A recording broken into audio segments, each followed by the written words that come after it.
কাশ্মীরে নজর রাখতে হবে। এই মুহূর্তে অপারেশন আকাল শুরু হয়েছে। এক জঙ্গি নিকেশ করা সম্ভব হয়েছে কুলগাম, সেখানে সেনা জঙ্গি গুলির লড়াই। অপারেশন আকাল, বিস্তারিত আপডেট ইন্দ্রাণী রয়েছেন টেলিফোন লাইনে আমাদের প্রতিনিধি। ইন্দ্রাণী, কি আপডেট? ইন্দ্রাণী, হ্যাঁ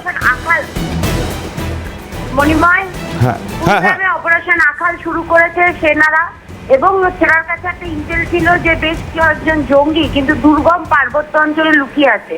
এই খবর পাওয়ার পর সেনারা যখন সেখানে যায় এবং চেক করে তখনই কিন্তু জঙ্গিরা গুলি ছুটতে শুরু করে।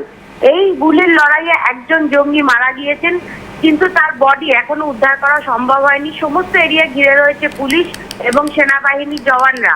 ভারতীয় সেনাবাহিনীর সাথে জম্মু কাশ্মীর পুলিশের যৌথ অভিযানে শুরু হয়েছে অপারেশন আকাল এবং যে কজন জঙ্গি ওখানে লুকিয়ে রয়েছে প্রথমে তাদের সারেন্ডার করতে বলা হয়। তারা কথা না শুনে গুলি চালাতে শুরু করলে পাল্টা গুলি চালায় সেনাবাহিনী। তাতেই একজন জঙ্গি নিকেশ হয়েছে বলে জানিয়েছেন সেনাকর্তারা। এখনো গুলির লড়াই চলছে এবং আরো কয়েকজন জঙ্গি ওই অঞ্চলে লুকিয়ে রয়েছেন বলেই খবর সেনাকর্তাদের কাছে।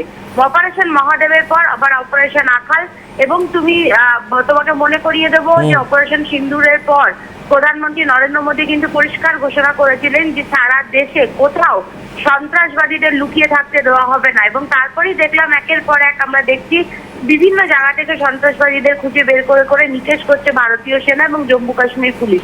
তারই অঙ্গ হিসাবে গতকাল সন্ধ্যাবেলায় পুলিশের কাছে একটা খবর আসে যে কুলগ্রামের দুর্গম পার্বত্য অঞ্চলে কিছু সন্ত্রাসবাদী লুকিয়ে রয়েছে। তারপরেই পুলিশ তাদের চেক করে এবং তাতে একজন সন্ত্রাসবাদী নিহত হয়েছে। যদিও তার বডি এখনো পর্যন্ত উদ্ধার করতে পারেনি পুলিশ, কিন্তু পরিষ্কার সেনাকর্তারা জানিয়েছেন তারা দেখেছেন একজন সন্ত্রাসবাদী মারা গিয়েছেন।